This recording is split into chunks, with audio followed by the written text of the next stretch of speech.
When it comes to adapting comic book characters into live action, it's not always easy. However, it has been accomplished many different times, and if you look at some instances like Batman, he's had many different actors play him, and people still can't decide which one is the best. They get into arguments over it all the time. However, there are some castings that are just really good. So in this video, I'm going to be sharing my picks for the top 10 most perfectly casted comic book movie roles. Keep in mind though, this is just my opinion. Share your top 10 or top 5, whatever, in the comment section down below. I would love to see it. And without any further ado, let's hop right into the list. Coming in at number 10 is Jason Momoa as Aquaman. And in this case, there's just something really neat about Jason Momoa's personality and his ability as an actor that kind of matches Aquaman. Obviously, he's had a pretty successful career as Aquaman with a couple different Aquaman movies, as well as being in the Justice League. And I would definitely say he probably would have stuck around for quite a while longer if the DCEU wouldn't have just ended as a whole. Coming in at number 9 is Ian McKellen as Magneto. Now, Magneto has been a very iconic villain in comics for a long time, so trying to come up with a definitive actor to play him is not an easy thing to do, but somehow they were able to do it in the first movie that Magneto was brought into live action with Ian McKellen. He just gives off a really strong performance, and he just definitely has that intimidating personality. So overall, I just thought this was some pretty amazing casting. Coming in at number 8 is Rosemary Harris as Aunt May in the original 3 Spider-Man movies that starred Tobey Maguire. And I don't even know how to explain this. If you've read some of the original Spider-Man comics from the 60s in that era, if you've seen some of the TV shows, the cartoons from the 70s, those early versions of Aunt May is exactly what this feels like. And in recent history, they've just been making Aunt May younger and younger, but this is exactly what she should be like. An old lady that's caring.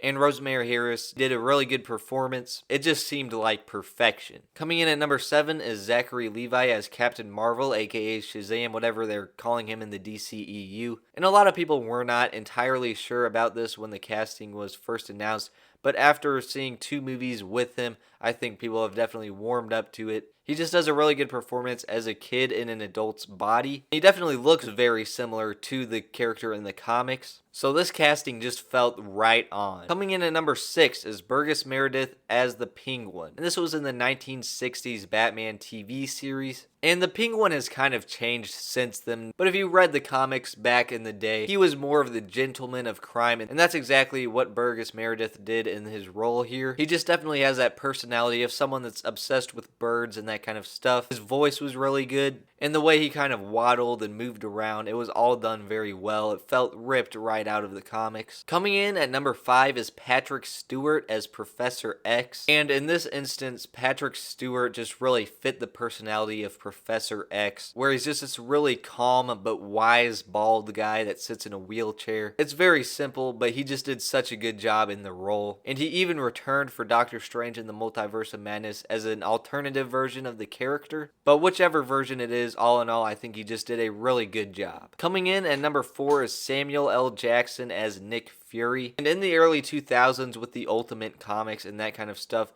was actually kind of when they remodeled his look to actually look more like Samuel L. Jackson. And then they were able to hire him to play him in the Marvel Cinematic Universe. And he's one of those few characters that can just show up into any MCU film and it'll make sense. He's one of the consistently great characters in my opinion.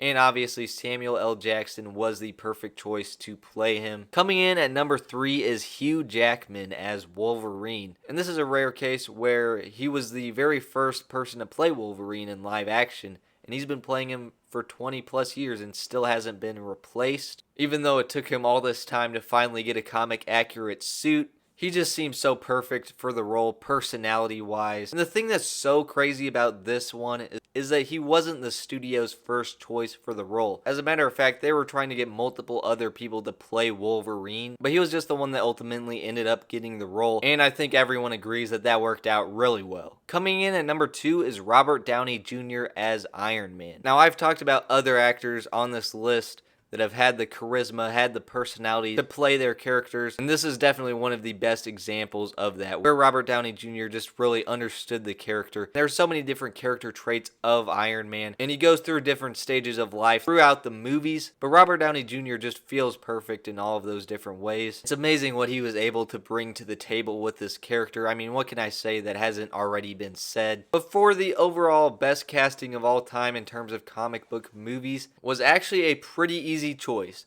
Coming in at number 1 is J.K. Simmons as J. Jonah Jameson.